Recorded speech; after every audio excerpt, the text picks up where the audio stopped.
On this episode of Seahawk Central News, we talk about bike theft, UNCW's most reported crime on campus. We're going to discuss the statistics of the offense as well as name some ways to prevent your bike from being stolen. And later, updates on tragic aftermath of Hurricane Harvey. We take you through just how devastating the massive storm was and also name some relief foundations where you can donate to help the affected.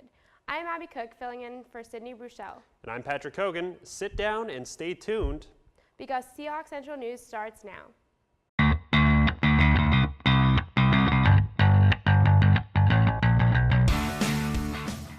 With the school semester in full swing, we understand that keeping up with current events can become difficult. To help you stay up to date on what is happening nationally and internationally, here's the download on what we think you need to know. This past Friday, Los Angeles saw their record largest ever wildfire in terms of acreage. According to authorities, it has already claimed one home and is threatening many others. 2 officers were placed on paid leave this past Friday following a Utah nurse confrontation. The viral video caused a lot of outrage after an officer placed a nurse under arrest after she refused to draw blood from an unconscious patient. She was later released and not charged.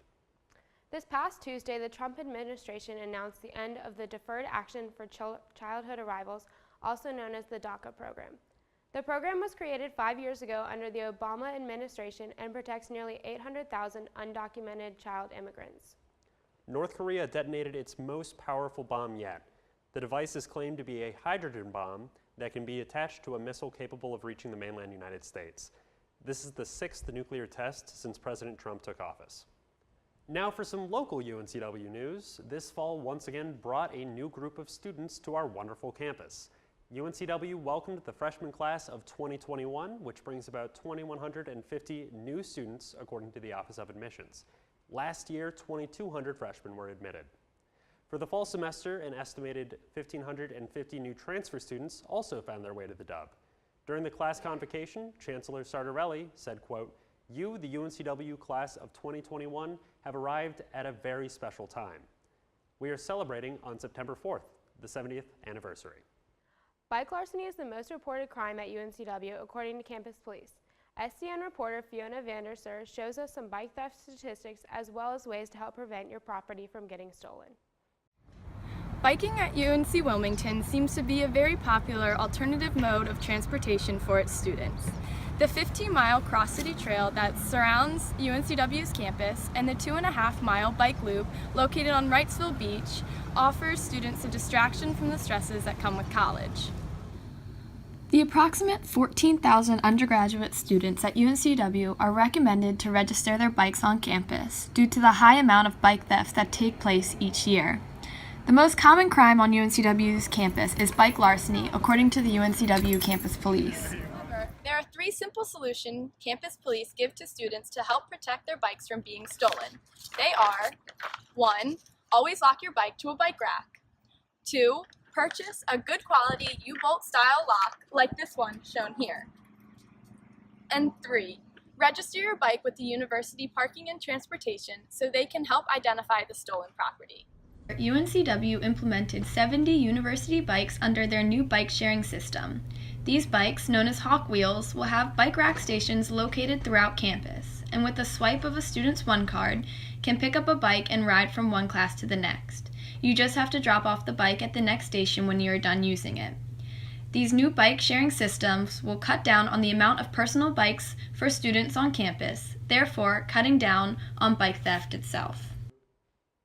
Thank you, Fiona. Hurricane Harvey victims are beginning to pick up the pieces as the vicious storm finally passes over. CNN reports that Harvey dumped 27 trillion gallons of rain over Texas and Louisiana. Governor Greg Abbott activated the entire Texas National Guard, which consisted of about 12,000 soldiers, as well as the citizen boat owners that they are calling the Cajun Navy. The estimated losses totaled over $75 billion, and it has left about 30,000 people in need of temporary shelter. Business Insider reports that the best charities to donate to include the Greater Houston Community Foundation, the Food Bank of Corpus Christi, and the San Antonio Humane Society. Just weeks after Hurricane Harvey hit, another is looming in the Atlantic. Hurricane Irma is already at a Category 3 and is predicted to become a Category 5. That high of an intensity hasn't been seen since Hurricane Matthew in 2016. There are many different models that show Hurricane Irma's path, but there's a significant chance that the storm will hit the East Coast by this Saturday or Sunday. The National Oceanic and Atmospheric Administration predicts between 14 to 19 named storms could form during the 2017 hurricane season. In local news, this past Thursday it was announced that Wilmington Downtown Incorporated and the Municipal Service District have created a new program to benefit downtown Wilmington. A new ambassador program will be added for extra security 7 days a week. These ambassadors will become an additional set of eyes and ears for law enforcement. Some of the duties that will be taken including escorting workers, residents, or visitors to their destinations, providing directions and referrals. According to Wilmington Mayor Bill Savo, the MSD has been working on this program for several years, and they are happy to announce this program is being launched before Labor Day weekend. Don't forget to follow, like, and subscribe to UNCW TealTV for all your need-to-know news updates. Thanks for tuning in, Seahawks. I'm Patrick Cogan. And I'm Abby Cook, filling in for Sydney Bouchelle. We'll see you on next week's episode of Seahawks Central News.